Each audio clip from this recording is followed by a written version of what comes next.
It was a warm summer evening in New York City, July 17, 1996. The sun had just set behind the skyline, leaving the sky painted in deep orange, fading into dark blue. Inside John F. Kennedy International Airport, passengers were boarding TWA Flight 800, a Boeing 747 bound for Paris. Families hugged one last time. Couples whispered plans for the trip ahead, and flight attendants greeted passengers with practiced smiles. For most of them, it was just another flight. No one knew that within minutes, the jet would vanish in a ball of fire, and their final moments would be remembered forever. At 8:02 p.m., the massive four-engine jet began to taxi down runway 22-1. The control tower cleared the flight for takeoff, and its engines roared to life, pushing the 747 into the air. The city lights of New York shimmered below as the plane climbed steadily through the humid evening sky. Captain Ralph Kevorkian and First Officer Stephen Snyder monitored the instruments, chatting casually about the smooth weather conditions. Behind them, 230 passengers settled into their seats, some reading, some talking quietly, some already drifting off to sleep. The flight reached about 13,000 feet, heading east toward the Atlantic Ocean. It was an ordinary climb, calm and routine. No turbulence, no warning signs. But at exactly 8:31 p.m., everything changed. From the beaches of Long Island, hundreds of people looked up and saw something strange in the sky. A sudden flash of light followed by a bright orange explosion. Within seconds, the night lit up as the enormous jet disintegrated mid-air. Witnesses described seeing a trail of fire falling toward the ocean, pieces of burning metal raining down like meteors. A few thought it was a missile. Some said they saw two streaks in the sky crossing paths just before the explosion. The horror unfolded in silence for those watching from below, but in the cockpit there was no time even to react. The radar screen in New York's Air Traffic Control Center showed a blip, and then nothing. Controllers tried to call the flight, TWA 800, climb and maintain 15,000.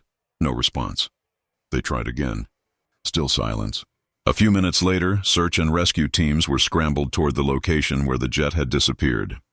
What they found was devastation spread across miles of ocean. The Coast Guard reached the scene to find burning debris floating on the waves. Life vests, seats, suitcases, and fragments of the aircraft's fuselage drifted among small fires, still burning on the surface. Helicopters circled overhead, their spotlights cutting through the smoke, but there were no survivors. The sea had swallowed everything within moments. 230 lives were gone. The next morning, the news spread across the world. TWA Flight 800 explodes over Atlantic, read every headline. Families rushed to JFK Airport, desperate for answers. But there were none. Rumors began immediately. A bomb, a missile, terrorism. The timing was too sudden, too violent to be anything else, people thought. The FBI joined the investigation, and soon hundreds of agents, divers, and engineers were combing through wreckage pulled from the ocean floor. The recovery effort became one of the largest in aviation history. Divers worked around the clock in dangerous waters, lifting pieces of twisted metal from the seabed, trying to reconstruct the Boeing 747 piece by piece in a giant hangar. It was like solving a deadly puzzle. Every section told a story: scorch marks, torn wiring, melted aluminum. And the pattern slowly began to point toward the center of the aircraft, where the main fuel tank had once been. Months passed and tension grew. The families wanted the truth. Many were convinced the government was hiding something. The missile theory refused to die. Dozens of witnesses swore they saw something shoot upward toward the plane just before the explosion. But when investigators examined the evidence, they found no sign of explosive residue, no missile fragments, no damage consistent with an external strike. Instead, what they did find was something much smaller and far more terrifying. Inside the center fuel tank, there were traces of electrical arcing, a sign that a short circuit had sparked inside the tank. The fuel vapors in that nearly empty tank were extremely flammable, and one single spark was enough to trigger a violent explosion. It didn't take a bomb. It didn't take a missile. It took only one faulted wire, hidden deep within the aircraft's electrical system, to bring down one of the safest airplanes ever built. When the National Transportation Safety Board finally released its report after 4 years of investigation, it shocked the world. The cause was not terrorism or sabotage, but a simple mechanical failure, a spark that ignited fuel vapors in the center tank. That spark set off a chain reaction that tore the plane apart in midair.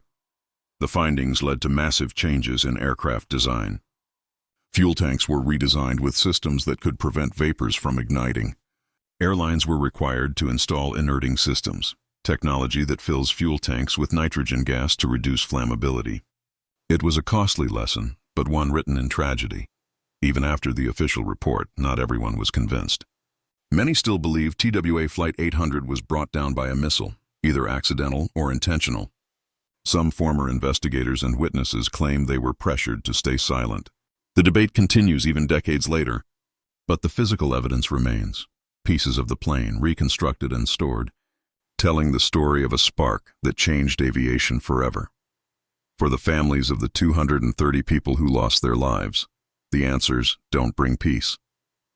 Every July, they gather on the shores of Long Island, near the memorial built in their honor.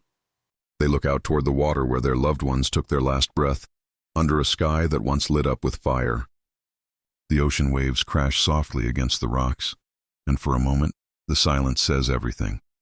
TWA. Flight 800 became more than just a plane crash. It became a symbol of how fragile safety can be, of how quickly routine can turn into chaos. In the world of aviation, even a single spark can be the difference between life and death. Somewhere deep beneath the Atlantic, parts of that Boeing 747 still rest, surrounded by sand and silence. And above, airliners pass through the same skies every night, their lights twinkling faintly against the darkness, flying safely now because of the lessons learned from that one terrible night. Every pilot who lifts off from New York knows the story. Every engineer who designs an aircraft remembers it. TWA Flight 800 remains a warning that perfection in the sky is never guaranteed, and that behind every safe flight lies the memory of those who never made it home.